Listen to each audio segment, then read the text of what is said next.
Bonjour, je suis très heureux de vous saluer, vous, mes paroissiens de Carnac, de Ploernel et de la Trinité-sur-Mer, en ce temps de confinement qui nous oblige depuis pas mal de temps à ne plus nous voir de manière soutenue comme nous avions l'habitude avant le 2 mars.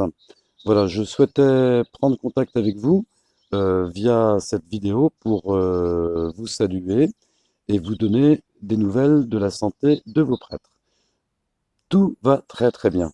Voilà, il se trouve que depuis le confinement, eh bien, nous sommes exactement comme vous, obligés de rester dans nos maisons, dans nos jardins, et puis de trouver des solutions saines pour vivre ce temps dans la patience et aussi dans la croissance. Voilà, il ne s'agit pas de subir ce confinement, mais il s'agit d'en faire quelque chose de positif. Alors, je souhaitais vous donner des nouvelles des prêtres. Pour le père Marc, je l'ai vu ce matin, il va très bien. Il paraît qu'il croule sous les bouquins de l'Apocalypse dans son bureau. C'est normal, il travaille la question. Pour ma part, ici, je risque pas de m'ennuyer parce que j'ai la chance d'avoir un immense jardin. On en fera tout à l'heure le tour, si vous voulez bien. Il n'y a pas une seule mauvaise herbe. Tout est nickel. Il y a une publicité qui dit à la télévision, c'est pas Versailles ici. Moi, je tiens à dire que le jardin du presbytère, c'est Versailles précisément. Alors, il y a le jardinage qui m'occupe pas mal de temps et qui est bon aussi pour la santé physique et mentale. Il y a aussi la lecture, tout ce que je n'ai pas pu entreprendre depuis des années parce que faute de temps, manger, etc. Donc là, ça y va. Et puis, il y a aussi tous ces romans que je dévore plusieurs heures par jour.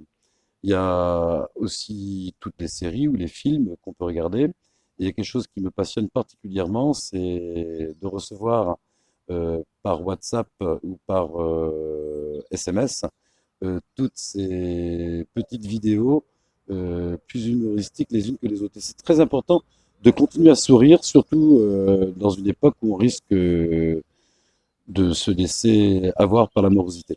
Donc, soyez attentifs à tout ce qui peut faire sourire. Voilà, parmi les nouvelles aussi, malheureusement, il y a aussi des enterrements. Voilà, ça nous occupe pas mal. Il y a les choses simples de la vie, recevoir des messages, répondre aux messages, prendre des nouvelles.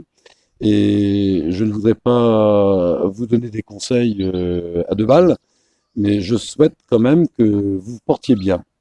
Alors, je vous conseille, dans vos maisons, dans vos appartements, dans vos jardins, de trouver des activités qui vous tirent vers le haut. Surtout, ne vous laissez pas prendre au piège de la tristesse, du on est foutu, c'est terrible ce qui nous arrive. Voilà, donc relevez le défi et profitez de ce temps comme un temps à la fois d'épreuve, mais à la fois de refonte, de recréation, d'appel à un dépassement, de retrouver ce qui est essentiel, de retrouver une véritable assise à nos vies. Et je pense que depuis 8 jours que vous êtes habitué au confinement, vous avez certainement dû trouver des activités saines qui vous tirent vers le haut. Et n'oublions pas dans ces activités saines tout ce qui est de l'ordre de la vie spirituelle.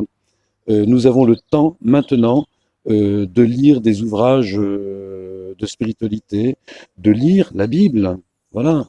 Chaque jour, l'Église nous donne une liturgie de la parole et je vous invite à méditer les textes, et notamment celui de l'Évangile, chaque jour pour faire route avec le Seigneur, mieux l'accueillir dans votre vie et le laisser aussi vous apaiser, le laisser vous donner des ailes pour avancer.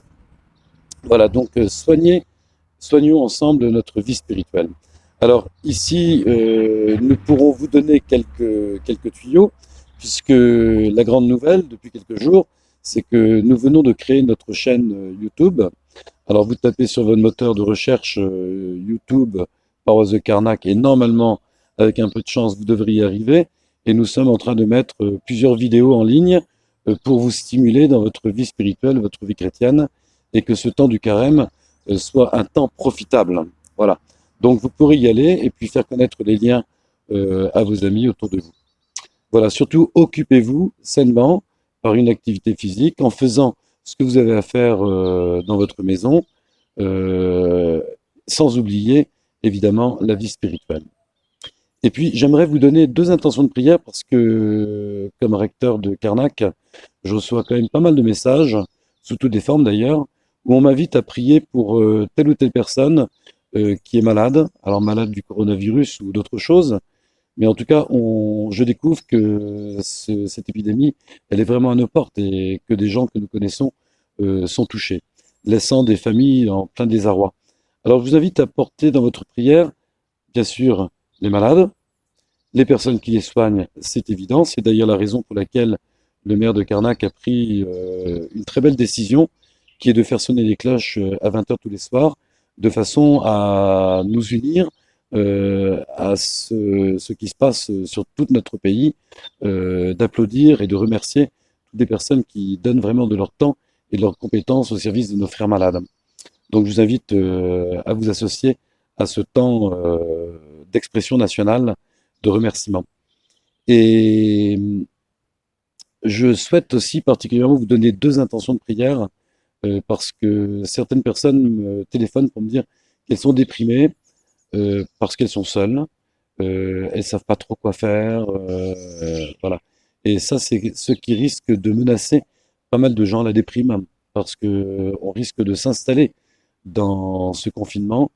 Et si les gens n'ont pas Internet, s'ils n'ont pas un goût prononcé pour la lecture, s'ils ne savent pas quoi faire, ils tournent en rond et ils risquent de déprimer. Donc, j'aimerais qu'on les porte dans notre prière, que le Seigneur puisse leur apporter sérénité, les soulager, les soutenir aussi dans un temps qui n'est pas évident à vivre. Et la deuxième intention de prière, c'est que je m'aperçois, soit parce qu'on m'en parle, soit parce que on entend ça dans les médias, il y a un certain nombre de personnes qui, avec le confinement, sont obligées de vivre ensemble. Alors ça peut être des époux, ça peut être des familles, mais ça peut être aussi des personnes qui sont ensemble et qui doivent subir malheureusement des tensions, peut-être même un peu de violence dans leurs liens. Alors je souhaite vraiment que nous ne les oublions pas et que nous puissions les porter dans notre prière, pour que ce temps ne soit pas le temps du déchirement, mais au contraire le temps du rapprochement. Et voilà, donc nous pouvons prier particulièrement à toutes ces intentions. Et je vous souhaite pour ma part un bon carême, un bon confinement, que ce temps soit profitable. Et surtout, je vous invite à vous mettre au diapason de cette chaîne paroissiale sur YouTube, de façon à récupérer les vidéos qui pourront, je l'espère, vous nourrir et vous aider à patienter jusqu'à la libération qui, je l'espère, sera très proche. Voilà, à bientôt.